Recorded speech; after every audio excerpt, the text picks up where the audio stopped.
for those who wanted to join the Department of Education and you wanted to be ranked for this year, this video is for you. We will help you get the best possible score for your application. So it's very important for us to know the legal basis by which you will be rated. Right now, I'm sure a lot of division offices are actually opening the ranking process for those who just recently passed the licensure examination for teachers. So this is your opportunity to watch this one, read and listen to this from start to finish and know what to prepare, because this is exactly how you will be rated and how you can maximize your score for the ranking process. Let's start with the legal basis. Your first step is always to check if you are qualified or not. So the legal basis by which we will base whether we know if we qualify or hindi, then we go to DepEd Order 19 Series of 2025. This has been recently issued last June 24, 2025, and this is available online. You can just research it, but I have laid it down for you here. You see Teacher 1 for elementary. If you are an elementary teacher, then what is required is bachelor's degree in education or bachelor's degree in relevant subject or learning area with at least 18 professional units in education. So that is what is only required. Kailangan lang po natin ng 18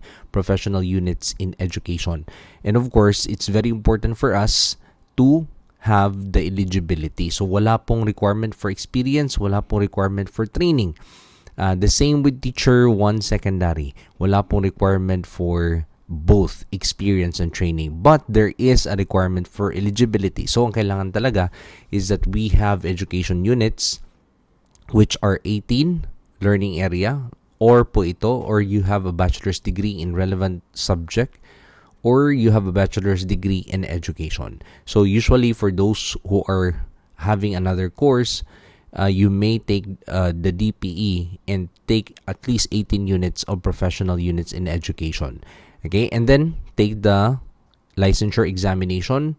So RA 1080 po yung legal basis natin. We need to have that eligibility. Dapat LPT po tayo.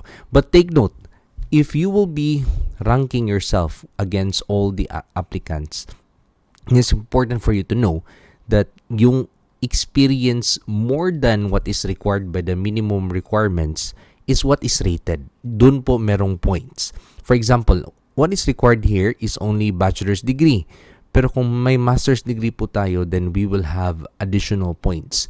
So, just to summarize, what exceeds more than what is minimum, beyond the minimum requirement, ito po yung bibigyan ng points. So, take note, kung gusto po natin malaki yung grade natin, dapat for education, meron tayong master's degree. Pangalawa, meron tayong experience, at least experience. So, take note, this is teaching experience. By default, as I've known, hindi po counted as teaching experience po yung ESL, no? Because basically, dapat yung setting po natin para pong classroom setting. So we should be exercising our profession. For every year, there is an increment table. For every increment surpassing the minimum requirement, meron pong points yan. For training naman, it should be from legitimate sources. For instance, as much as possible, siguro it should be conducted by government or it should be licensed by the PRC.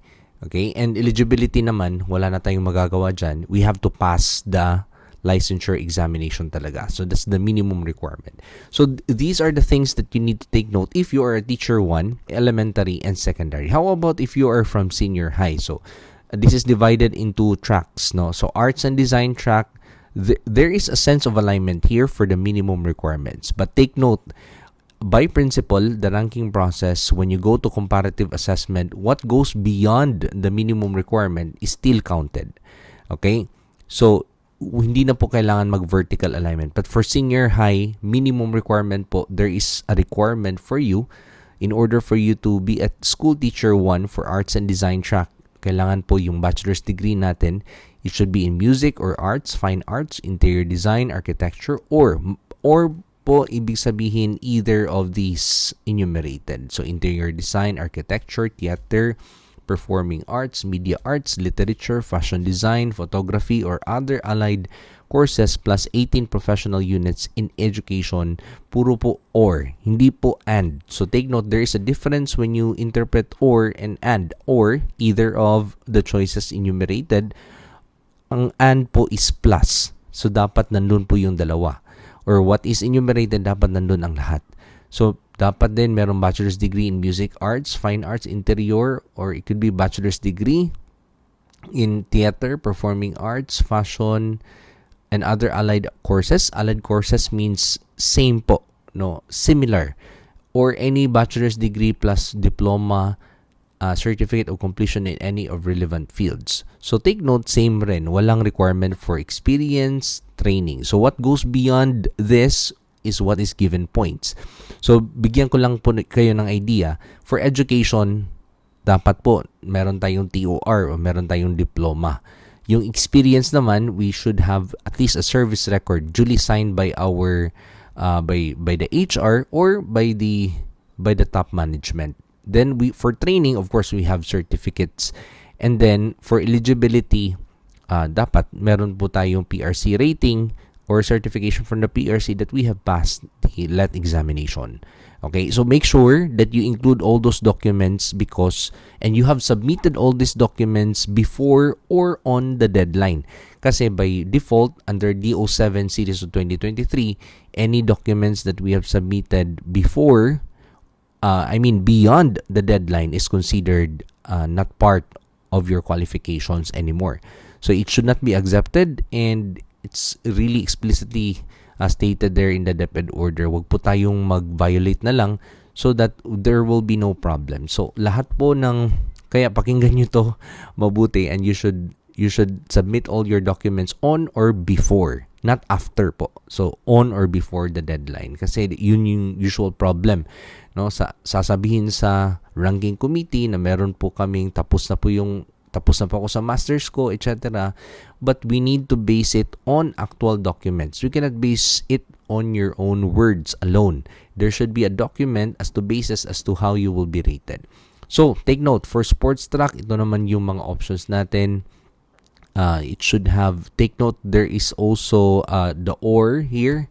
Any bachelor's degree with at least 15 units of specialization in relevant fields under the sports track plus 18 professional units in education, or you can have bachelor's degree in a major field under sports track with at least 15 units of specialization in relevant fields.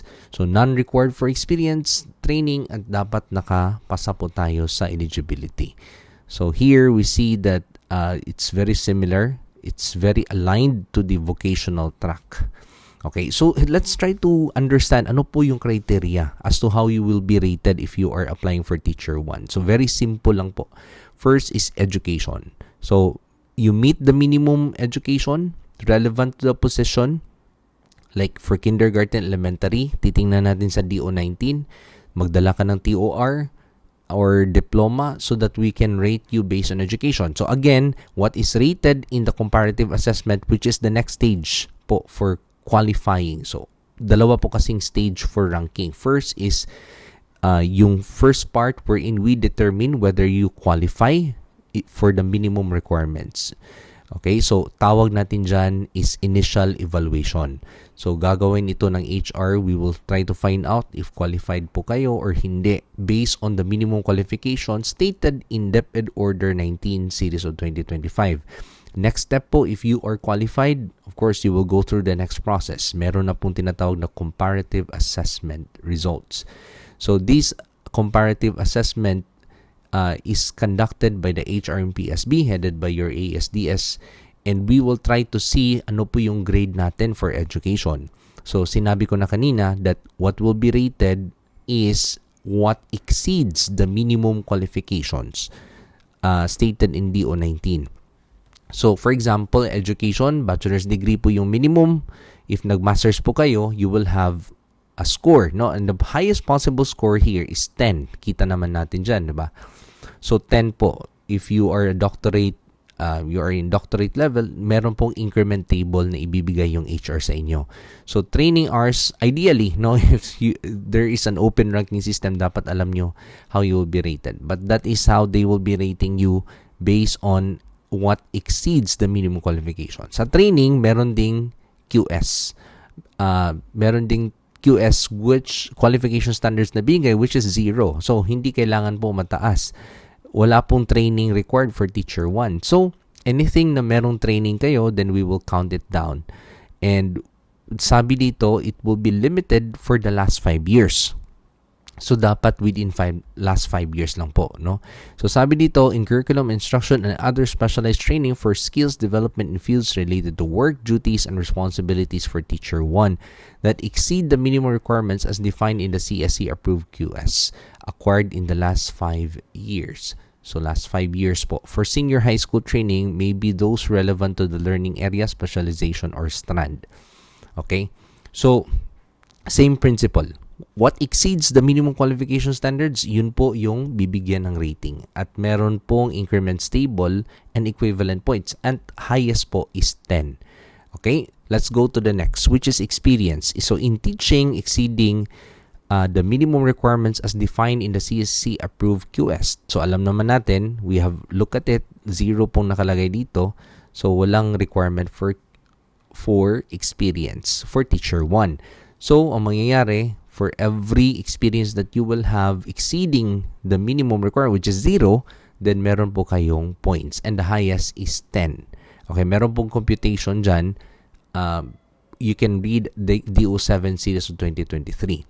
Okay, pang-apat, no, which is the LPT rating. So, usually, your document for this is your rating, your score for the LPT. Okay, so titingnan natin ano yung score natin and then we will convert it and then yung weight po niyan is 10 points. Right? So, this one, no, let me say that yung apat na ito, yung education, training, experience, are actually clear-cut, no? Hindi na natin mababago based on what we have submitted on or before the deadline.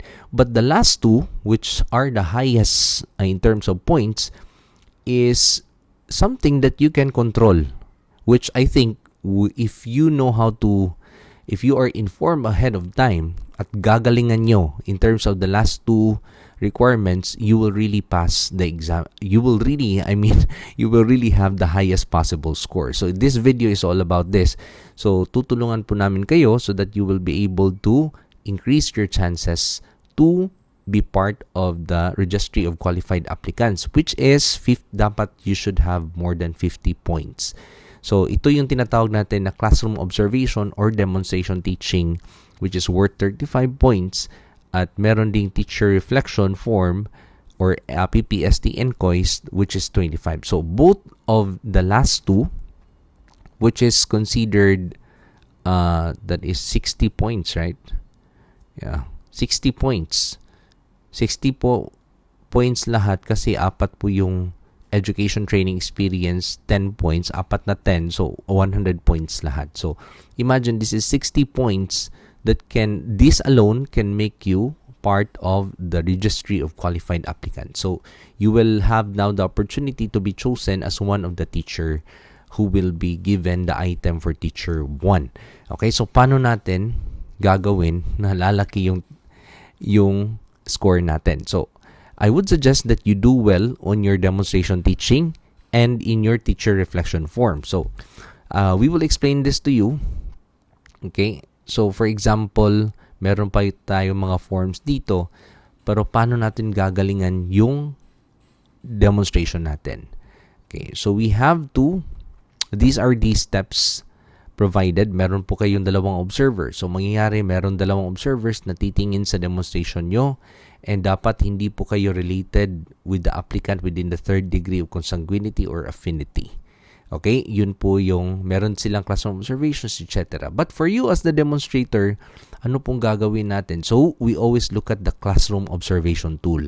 Okay? Hindi po natin exactly makikita po ito sa DepEd order, but there's a link there provided at makikita nyo po ano yung rubric. So, paano po kayo kukuha ng 6 points?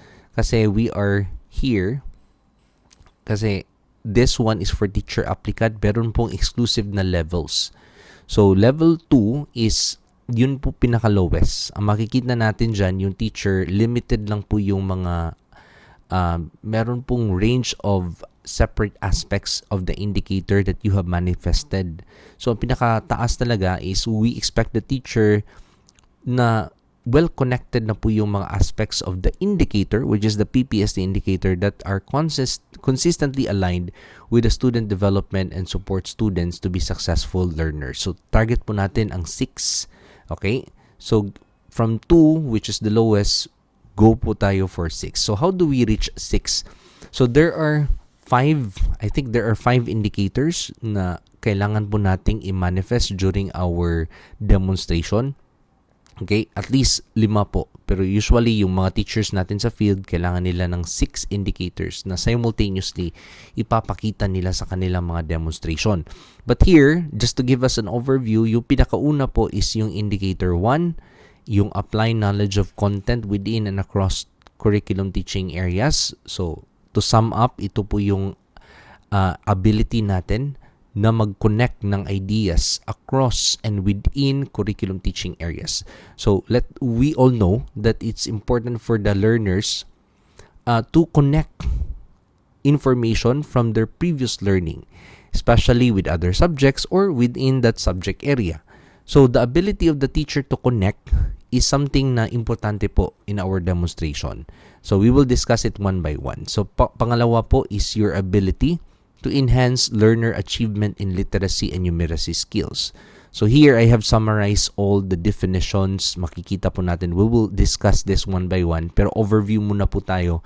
So yung indicator 2, dapat kailangan meron tayong activities that will enhance the literacy and numeracy skills of the learner. So let's just define what is literacy. We know that literacy is the ability to interpret symbols. No, skills needed for writing, reading, and include awareness of sounds, language, awareness of print, and relationship between letters and sounds. So makikita natin ng definition dito. So other skills such as creating knowledge through writing as well as developing media and technology is part of literacy skills. So whether it's literacy or numeracy, dapat meron po tayong activities related to this kasi indicator 2 po ito. So yung 1 is yung ability natin to relate the topic across and within curriculum areas. Okay. Then for 2, literacy and numeracy. Number 3 naman is your ability as a teacher to develop critical and creative thinking as well as other higher order thinking skills. So meron ba tayong activities that will help ensure that yung mga bata will be able to manifest their creative and critical thinking. So, always target number 6. So, yung ability natin to evaluate at saka yung HOTS, higher order thinking skills. So, I think you should be familiar with the cognitive processes, di ba? So, yung lowest is yung ability ng bata na mag-remember lang. But if yung bata, as well as if they could remember and at the same time understand exactly what was being remembered, then you have went to the higher level, which is understanding. Now, aside from understanding, the child will be able to relate it to another situation and apply this knowledge to another situation. Then basically, you're already applying, diba? So, how about if you are able to see the intricacy of different ideas and concepts? So, nandito na po tayo sa analysis part. So, remember na as a teacher, yung HOTS po, higher order thinking, ay nagsisimula po sa analysis. So, the complexity of multiple concepts and how they work together as a whole is the start of the higher order thinking.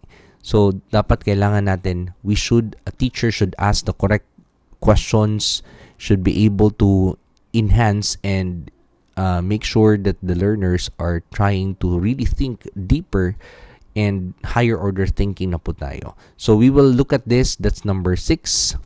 Okay? And number 4, second to the last na po tayo, you should be able to plan, manage, and implement developmentally sequenced teaching and learning process to meet the curriculum requirements and valid teaching context. So I would suggest for this is that this pertains to our ability na ma-sequence natin properly yung mga activities and ma-scaffold natin ang flow para yung learners, how the demonstration is being fit to the learner's prior knowledge is properly done. No, so makikita natin yan sa features of practice here. The teacher's sequence of activities purposely scaffolds. So we already know what is scaffolding, right? So trying to relate it to ano yung previous topic nila. So as a teacher, as teacher 1, no, you look at the curriculum guide, look at their previous topic, and try to relate it to that, and try to fit it properly. Proper transition po tayo. No, so that the learners will be engaged in the content and has a clear sense of purpose throughout the class period. Okay? So, ito yung target natin, maka 6 talaga tayo. So, as defined here, if you want to know ano po yung developmentally sequence, it pertains to the order of activities that keeps the learners engaged in the content and purposely scaffolds learners towards achieving the lesson objectives by maximizing the allotted class time. Okay, so for example, you talk about the lesson objectives, yung learner engagement strategies, yung pacing, yung sequence natin. We should be able to skillfully do this. No, so ito yung po yung indicator 4 kasi we are the ones facilitating the learning in our class. Now, let's go to indicator 5. So, yung indicator 5 might be very simple for some, but this is very complicated, no? But, this is a very important tool for a teacher. Yung ability natin to maximize the use of assessment. So, in the Department of Education, meron po tayong dalawang main kind of assessment. Pero here, we see diagnostic pa rin, no? But, in other concepts, formative and diagnostic have the same purpose kasi it is designed for us to guide our instruction. So it's the reins that provides us with the feedback to help us go through the process of teaching our learners properly. Kasi malalaman natin if the learner is actually learning from our class or hindi. So as a teacher who is demonstrating, dapat we know what are possible formative assessment. Okay, for example, you should be able to identify, for example, through recitation, show of hands, response cards, happy, sad face. You can do games, tableau, exit cards, and seat works. Or you can do reflection, journal exercises, and practice. So those are examples of formative assessment. And of course, you can have summative assessment, which actually happens in the last part. No, wherein we use this summative assessment to really judge the performance of the learners. Okay, so your ability to do and utilize assessment strategies is part of this. So, if we were to summarize, mangyayari po is you just have to ensure, number 1, that you will be able to apply knowledge of content within and across curriculum teaching areas. So, ano mangyayari dito? Makikita natin na in-depth talaga yung knowledge natin of the content. And the teacher addresses content accurately and its focus on is congruent with the big ideas and structure of the teaching area. So, if makikita nyo dito sa rubrics, meron pong features of practice sa baba. So, yung 6, ito yung exact behavior, no? The teacher demonstrates accurate and in-depth knowledge. So, wala pong question as to the content, but your ability to understand the complexity of the topic, and the teachers makes meaningful connections, because basically indicator 1 is really all about connections. So if you want to concretize this, titingnan niyo yung features of practice. Okay? So dito comprehensive lang po, but here extensive talaga. So if you understand very deeply the topic, then you will be able to accurately look at the structure, because any knowledge is a form of structure. Okay, everything is connected. No? So, for instance, if you are discussing the digestive system, you understand how the digestive system works with the respiratory system, works with the, for instance, the circulatory system, ensuring that there is proper delivery of of food to all cells in the body, di ba? So, being able to relate it, and for instance, relating it to other instances wherein there are diseases or there are ailments that is caused by the malfunction of these different systems. Okay, for example, the stroke or the heart attack. Relating it to this will will make the learners understand it better. But take note lang ha, the usual mistake usually among teachers is to just conduct a lecture and share this to the learners with them talking all the time. So what I would suggest now for those applicants, you follow the 4 A's. So the 4 A's has it usually starts with the activity, but you can start with the motivation and then start with an activity. And during your activity, make sure that you try to capture the curiosity of your learners, ensure that they are really listening and you really captured their questioning mind. No? So when you do this, and after doing the activity, you go to the analysis. So use questions in order for you to extract the key concepts. So here, for example, you're a science teacher, you're demonstrating about the digestive system. What are the key concepts about the digestive system? How does by the way, key concepts are concepts that which you want the learners to really understand and extract on their own.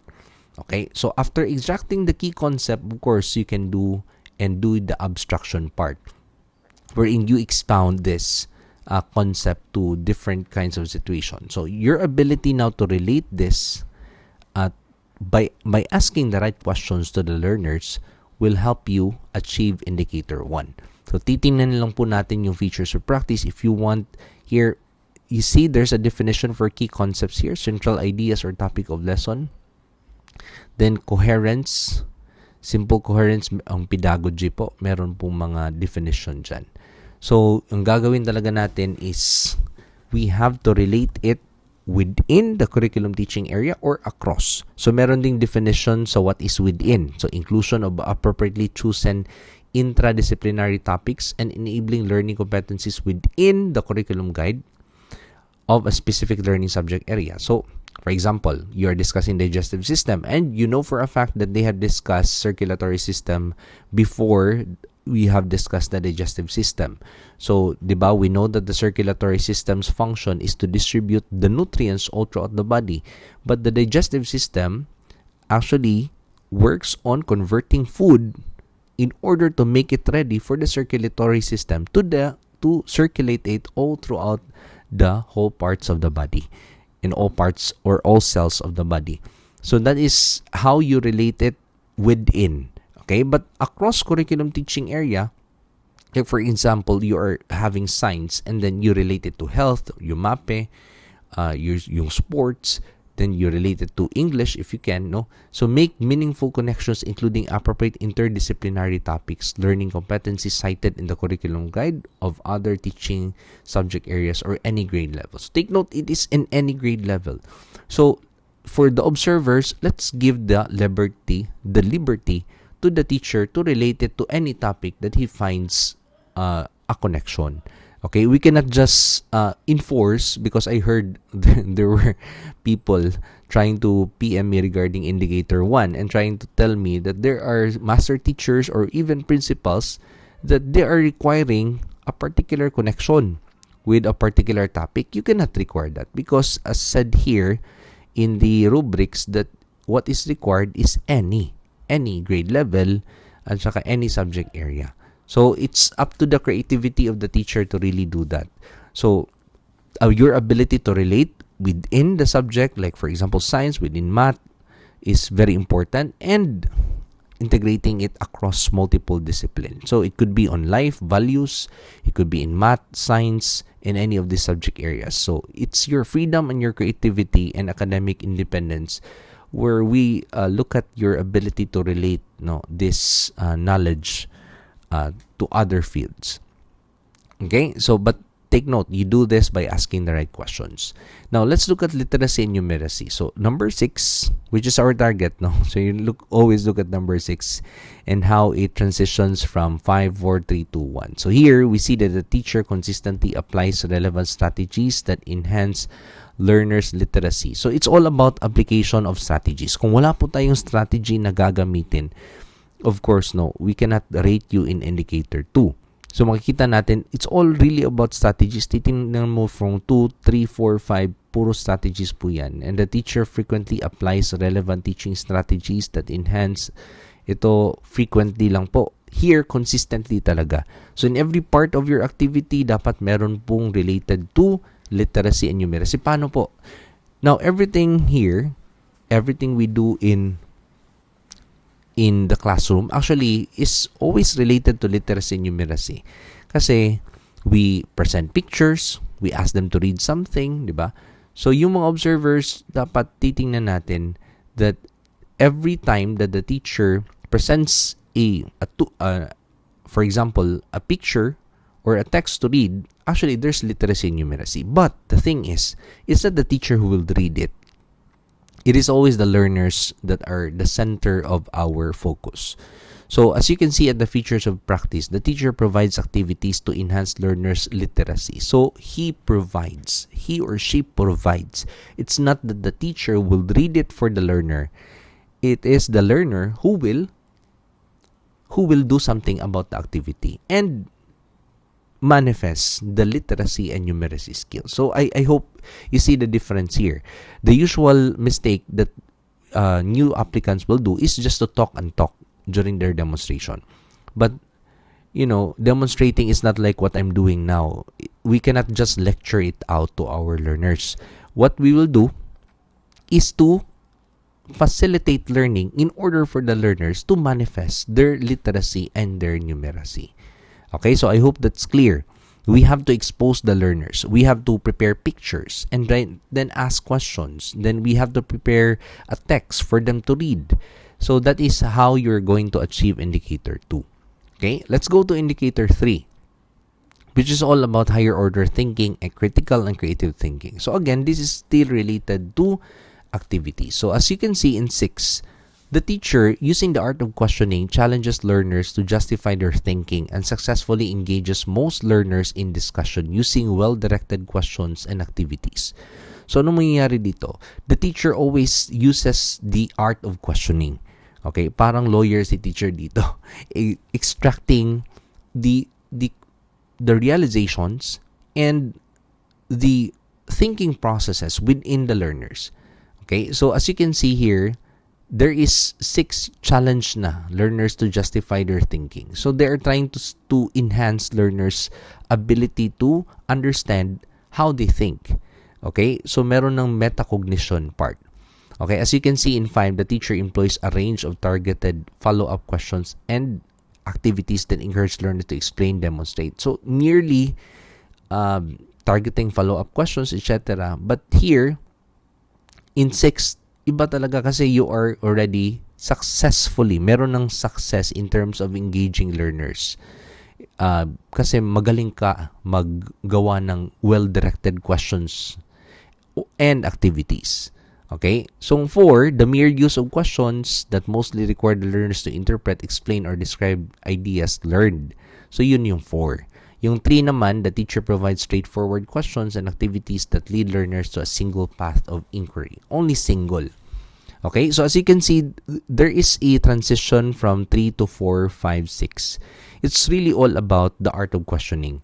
Magaling po magtanong si teacher and he knows how to change the flow of questioning depending on the type of learners that he has.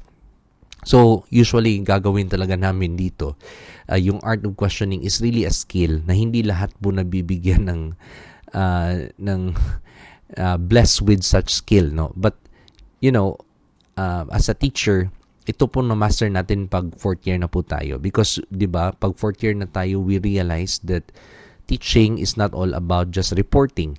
Teaching is all about encouraging the learners to think.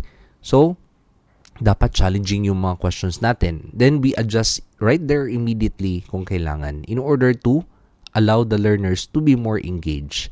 At saka interactive din yung exchange ng ideas. So, the teacher ensures that all voices of the learners are heard in the discussion. Okay? So, meron na pong very good discussion. So, you need to be the facilitator here. At yung mga questions nila, you know how to traffic it properly. So, yun yung 6. No? So, I hope you can achieve this one. So, if meron po tayong mga tanong, As you can see, merong definition ng higher order thinking skills, creative thinking skills, critical thinking skills. So if you want this PowerPoint presentation, by the way, and if you are listening up until now, of course, just message us, no, so that we can send this to you, so that you can it can help you with your demonstration. Okay, so next is indicator 4. So as mentioned here, this is all about planning, no? Well-structured yung flow ng lesson natin. As a teacher, remember, you are the facilitator of learning. Dapat properly ang yung flow natin as to how we present things is properly done. Okay, so we call that one proper sequence. Dapat ma-meet din natin yung curriculum requirements and valid teaching context. So I think this is very understandable. Meron tayong proper flow, but let me tell you the secret as to this. I think this all starts with your ability to get to know your learners first. Get to know ano po yung mga previous discussion. Get to know ano po yung curriculum guide. Tingnan mo, if you are given a topic, how does this topic fit in the overall picture of the curriculum guide? Ano yung mga prior knowledge na dapat malaman ng isang bata before you go through the topic?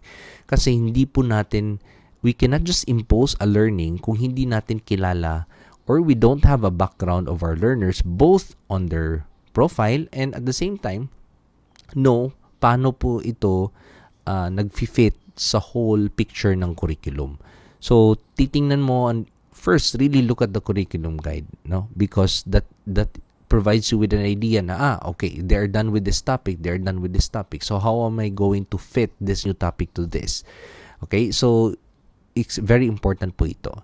Then we have to look at the the order of activities in terms of lesson objectives, yung mga engagement strategies, anong ginawa ng teacher before, yung pacing, how do we transition from one pace to another? So, di ba 4A's is activity, analysis, abstraction, at saka yung tinatawag na application.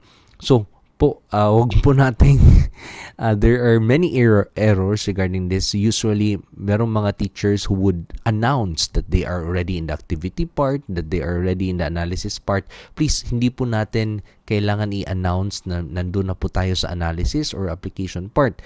What we will do is that this transition from one part to another, yung activity, yung analysis sequence happens within the brains of our learners. Hindi po ito stages ng pagtuturo, but these are exactly what happens to the minds of the learners. So for example, merong activity. So next dyan is merong analysis. So the learners are doing the activity. Number 2, they are doing the analysis. Next, and then they will do the abstraction. They will create generalizations. They will extract the key concept. Yun po yung mangyayari. Hindi po kailangan i-announce, okay, class, we are now in the analysis part. Okay, I expect you to do this. And we don't need to do that. Okay, because the stages that are mentioned there are the cognitive processes that happens within the brain of the learners. Kasi learner-centered po tayo. Hindi po yung teacher nagde-dictate na we are already in analysis or the abstraction part. Okay, so titingnan natin ano yung features of practice dito. We are able to scaffold it properly. The teacher sequence of learning activities keeps the learners engaged. Ito po yung pinaka-importante. Because of how you sequence it properly, mabuti po yung pacing natin, alam ng mga learners ano yung objectives, meron tayong engagement strategies, meron tayong sequence. So the learners basically are very much curious, no? And then yung last po, yung indicator 5 is that the teacher provides assessment strategies consistent with curriculum requirements. Okay, and the teacher predominantly uses assessment strategies which are embedded in the integral part of the lesson and are aligned with the intended instructional or consistent with the content standards. And number 2, the teacher encourages the learners to assess and monitor the quality of their work against their assessment criteria and performance standards. So, very important po yung second feature of practice. Dapat merong metacognition. Dapat yung learner will be able to assess by themselves the quality of their work versus the criteria being provided. So, remember, in the developmentally sequence part, dapat the learner should know exactly what is the criteria, what are the objectives, etc. Ano pong target natin. And then, on the last part, indicator 5, the learners themselves will be able to assess and monitor. So, encourage po natin yung metacognition para ma-hit natin yung 6. So, metacognition is thinking about thinking. Yun po yung definition dyan. The learner should be able to learn and to understand how they think and how they learn. Kasi what we are encouraging talaga sa K-12 education is that the learners will be able to adjust and acquire knowledge on their own. So, lifelong learning po, katulad po ng channel natin and Facebook page natin na we encourage teachers and principals to be lifelong learners. Okay? So, ano po yung rating? So, this is worth 35 points. So, ideally, dapat after the demonstration, alam na po natin ano yung rating natin and it should be a consensual rating among the 2 observers po. So, yung 2 observers, mag-agree sila ano talagang rating natin and then we will, this is how we compute, no, over 30 and times the weighted average which is 35 points po yung weight natin. Okay? So, next naman, within your open ranking process, meron po kayong teacher reflection forms. I hope you will be able to really have a high grade on this. So, meron po tayong 5 na teacher non-classroom observable indicators wherein we will be writing our reflections. Okay? So, I'll be sharing to you paano po tayo, how we are rated regarding this one. Okay? So, meron po mga form dito. You just search this in DO 7 Series 2023. I'm just posting it here. Same thing po. We are given 45 minutes to 1 hour to write our annotation. And paano po tayo makakuha ng bigger score? Kasi this is worth 25 points. So you should be rated by at least 2 or 3 evaluators po. Okay, so this is how you are rated. So what I always tell to my committee is that we should rate them based on 5, 3, and 1. Okay? So, yung 5, the applicant was able to provide anecdotal and situational examples that support the demonstration of the objective and the examples and justifications, practices, and instances. So, what does this mean? Para mataas po yung grade natin, wala po tayong mga motherhood statements, no? Do not write here very general statements. Instead, when you look at the objective, titingnan natin yung objective natin kanina. Okay, yung objectives like, for example, maintain learning environments that are responsive to the community context. So, ang tanong natin dyan, as a teacher, ano ba yung gagawin mo in order to maintain the learning environment and responsive to the community context? So, there are many things that you can do as a teacher. Of course, you need to understand, you need to seek information regarding the community context. So, ano ba yung exactly concrete steps na gagawin natin? So, that's why here, makikita natin na your concrete steps or anecdotal, it's anecdotal or situational examples. So, for example, if you look at the environment context and you are living in you're teaching in an island, ano ba yung mga situation natin dyan? So, you have to be very specific. Do not go for motherhood statements na mamahalin ko yung mga estudyante ko and I will talk to the parents, I will go to them. So, of course, you can start with that. You will talk to them, but ano exactly ang information na kukunin mo in the process of talking to them? So, these are anecdotal, these are situational. What makes this very low oftentimes is that, tingnan natin ha, the applicant was unable to provide evidence of her demonstrations. Kasi, tinatanong kasi dito, as a teacher, anong mga ginawa mo in order for you to manifest that particular PPST indicator? Okay, so I hope that's clear. You should be able to cite very concrete steps that you have performed. Okay, tapos wala po tayong grammatical errors. Okay, meron lang pong little to no grammatical and technical errors. So, the applicant has good command of the language used. So, very important po yung good command of language natin dito. So, kailan tayo makakuha ng 3 points? If hindi po fully aligned po yung ginawa natin mga examples or anecdotal records or evidences. So, we will get 3 points. Kapag hindi aligned naman, motherhood statements lang, yung mga ganon, 1 po yung bibigay natin. At meron po mga grammatical errors. So, ano pong gagawin natin? Of course, you are applicants here, di ba? So, why not read exactly ano yung mga classroom observable strands here, review regularly personal teaching practice using existing laws and regulations, teaching how do you improve yourself, how do you prepare yourself, because as a teacher, mag-subscribe kayo sa channel ko, diba? So you want to have you want to practice lifelong learning, diba? So adapt practices that uphold the dignity of a teaching as a profession by exhibiting qualities such as caring attitude, respect, and integrity. So how did you do that? No. So try to see. By the way, all these indicators usually may be changed, no, by the PSB chair.